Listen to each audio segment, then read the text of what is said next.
ഒരു file paper എടുത്തിട്ട് ഒരു പാവപ്പെട്ട സ്ത്രീ വരുന്നത് കണ്ടപാടെ നമ്മൾ വായിച്ചു നോക്കി, കണ്ണടക്കം ഇട്ടിട്ട്. ഈ വരുന്ന സ്ത്രീ ഇവരുടെ ഭർത്താവ് ടെറസിന്റെ മേലേന്ന് വീണ് പരിക്ക് പറ്റിയതാണ്. ചികിത്സാ ചെലവിൽ 10 ലക്ഷം ചെലവായി. ഈയിടെ ഫെബ്രുവരി മാസത്തിൽ മരണപ്പെട്ടു. മക്കൾ 3 പേരും മാനസിക രോഗികളാണ്. നിങ്ങൾ കാര്യമായി ഉദാരമായി സംഭാവന ചെയ്യുക. Abubakar Haji president, Abdulla Haji general secretary. ഇത് വായിച്ചിട്ട് നമ്മളൊരു ഡയലോഗ്, തട്ടിപ്പണോ തട്ടിപ്പണോ, കുറെ തട്ടിപ്പന്മാരിറങ്ങിയ കാല, വിശ്വാസമൊന്നും ഇല്ല കേട്ടാ മോനെ, ഒരു 100 രൂപ എടുത്ത്. ഇത് കൊടുക്കുമ്പോൾ ആ പെണ്ണുങ്ങളുടെ കണ്ണിൽ നിന്ന് ഇങ്ങനെ വെള്ളം വീണ്ട് ഈ ചോദ്യം വേദനിച്ചുകൊണ്ട് ഈ 100-ന് നിങ്ങൾക്ക് തോന്നുന്നുണ്ടോ സ്വതക്കേൻ്റെ കൂലി കിട്ടുമെന്ന്? നിങ്ങൾക്കറിയാലോ.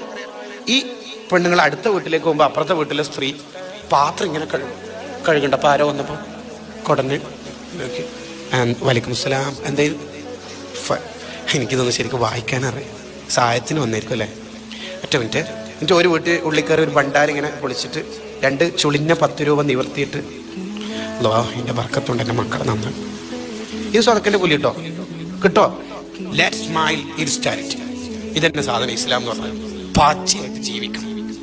നമുക്ക് കഴിയുമെങ്കിൽ എൻ്റെ മക്കളെ ക്യാമ്പസിൽ കൊടികെട്ടലൊന്നല്ല വിപ്ലവം, നിങ്ങൾ ക്യാമ്പസിൽ മുസ്ലിമായിട്ട് ജീവിക്കില്ല വിപ്ലവം.